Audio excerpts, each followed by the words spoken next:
추경호 미래통합당 의원이 중소기업 52시간제 도입을 유예하자는 내용의 법안을 발의하겠다고 밝혔습니다. 코로나 사태로 가뜩이나 어려운데 주 52시간제가 경제 선순환을 막고 있다는 이유에서인데요. 이와 함께 급속도로 늘고 있는 나라 빚을 관리하는 재정 준칙도 만들겠다고 다짐했습니다. 지수희 기자입니다. 추경호 의원은 급격한 근로시간 단축이 경제 선순환 구조를 막고 있다고 우려했습니다. 과도한 근로에서 근로자를 해방시키려는 정책 방향은 맞지만 기업 현장에 적합하게 보완돼야 한다는 입장입니다.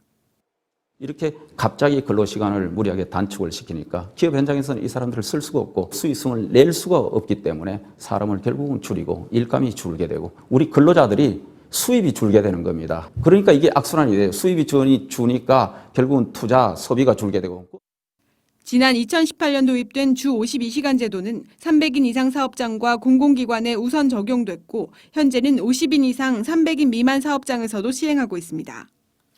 정부가 300인 미만 사업장에 1년의 계도 기간을 부여하면서 현재는 법을 어겨도 처벌받지 않지만 당장 6개월 후부터는 직원들의 근무 시간을 줄여야 합니다.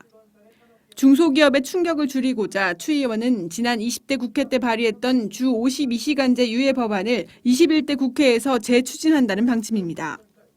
추 의원은 또 52시간제 보완법으로 선택근로제 정산 기간을 늘리는 방안도 필요하다고 말했습니다.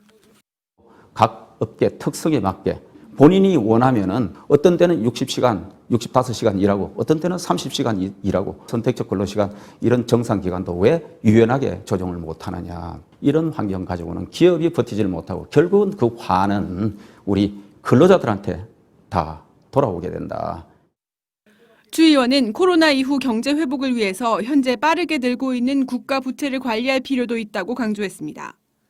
현재 정부가 추진하는 35조 원 규모의 3차 추가 경정 예산안이 원안대로 국회에서 통과될 경우 국가 채무 비율이 43%대로 올라가는 등 재정 건전성 악화가 우려됩니다. 추 의원은 국가 채무 비율을 45% 이하, 관리재정 수치 적자 비율을 3% 이하로 관리하고 이를 초과할 경우 국가 채무 감축 계획을 의무화하도록 하는 법안을 21대 국회 1호 법안으로 발의했습니다. 앞으로 경제가 어렵기 때문에 재정 지출 소요가 계속 발생될 수도 있고 그다음에 곧 우리나라의 저출산 고령화 문제 때문에 복지에 대한 지출은 지금 기하급수적으로 늘어나게 되어 있습니다. 현재 수준의 부채 증가 속도 상한선으로 해서 묶어둘 필요가 있다. 현재 위기를 수습하고 우리 경제 활력을 되살리는 데 얼마나 규모 있게 제대로 쓰이느냐. 이 늘어난 부채를 적절하게 줄이는 그러한 또 계획, 노력은 있느냐. 이런 것들이 종합적으로 어우러. 추 의원은 최근 논의되고 있는 기본소득이나 전국민 고용보험 제도도 예산을 어떻게 확보할지에 대한 논의 없이 표를 얻기 위한 프레임으로 활용되고 있는 것은 문제라고 지적했습니다.